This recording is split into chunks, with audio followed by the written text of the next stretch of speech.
talk about the mood that's surrounding this club today? Yeah, it's an exciting day. I know a lot of the guys, me included, are just excited to be back on the field. Getting the guys back in, and today we just started off with a little bit of testing and just some work with the ball, and starting to sort of work through what our vision for the game is for our team, and as we look into the new year. But it seems it's good to see everybody's faces, and it's good to have the guys back. As there's an energy back in the building that we've been missing for the last couple months. When are you going to have your team as such? Have you got players that are coming in as late as July, for example, and the changes they seem to be making them every day? So when will this team be your team, do you think? Yeah, I think we're getting there. Obviously, Michael, Josie away with the national teams, but I think over the next probably couple of weeks, we'll start to get those guys back. Obviously, with Giovenco, he'll be coming as soon as we possibly can get him here, so he'll be the one piece. But other than that, I think you're looking at the vast majority of the players that will be with us this year, and so anything new will be just little additions to the team here or there, but the group is starting to look like our team now. Greg, can you tell us about the players who were announced today, Perkis and the player you're familiar with?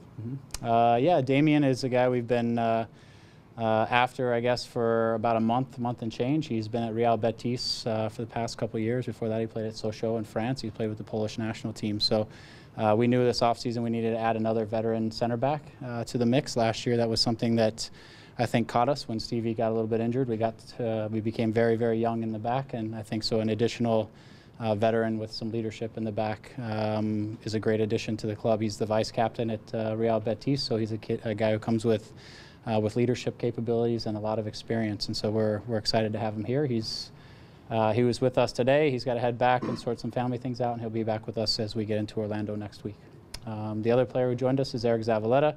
Obviously, I've known Eric for a long time. We wanted to get to 6 center backs between our 2 rosters that we can continue to develop. Eric, his resume speaks for himself. He's on U17 World Cup player for the U.S. He won a college championship at Indiana. Then he went on and he's played approximately between the NASL and the MLS 40 professional games already, and he would have been a college senior this year. So for us, it's just adding more depth and guys that we can bring along in a position that, quite honestly, I think in our league is challenging to find good, sound center backs who can be leaders and who understand sort of the game and their role within the game. So for us to have a group that we are developing over the next couple of years is really important for us, and he's just an addition in that space. Do you see him as a center back these days? I do. I think that's his best position. I think his strength is in his ability to read the game and see what's happening and to position himself accordingly. He's comfortable on the ball. But I think I know from my experience with him that's probably his most comfortable position, the position we see him developing in. And what kind of player, how would you describe Perkis? What is he like on the pitch? He's a leader. He's aggressive. He's a guy who doesn't give away a lot of space to the attackers. He gets tight. He's challenging balls that are coming into forwards. He's a leader in terms of his line and the communication with everybody in the back line. But he's sort of a no-nonsense fella. He's a guy who's going to definitely have presence when there's time to have presence on the attackers, and so that's part of our strategy. We don't want to concede space this year. We want to take away space and look to get the ball back as soon as we can. Do you feel like this is your team now? You inherited a team and midway through the season.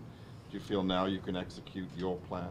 Yeah, I think we're definitely making those strides. So now it's up to us to make the strides we need to make through preseason and establish, like I said, sort of our vision for the game, and everybody having a clear understanding of what their role is within that. And I do believe that we do have the pieces to start to take those steps.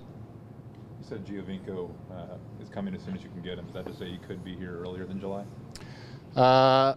I don't know if that's the case. I keep hearing sort of might be a possibility that he's here. We're structuring the team in a way that we're going to be the same structurally, whether he's with us or not with us, and we look forward to the day of plugging him into the role he's going to play with us. Whether we can get him by March or whether we have to wait till July is above my pay grade, really. It's really up to Juventus, where he's at, and anything that we might be able to establish with them.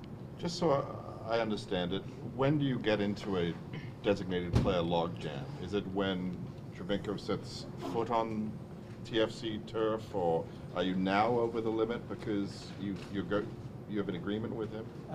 My understanding is it's going to be March 1st when roster compliance day hits. We have to have solutions for everybody.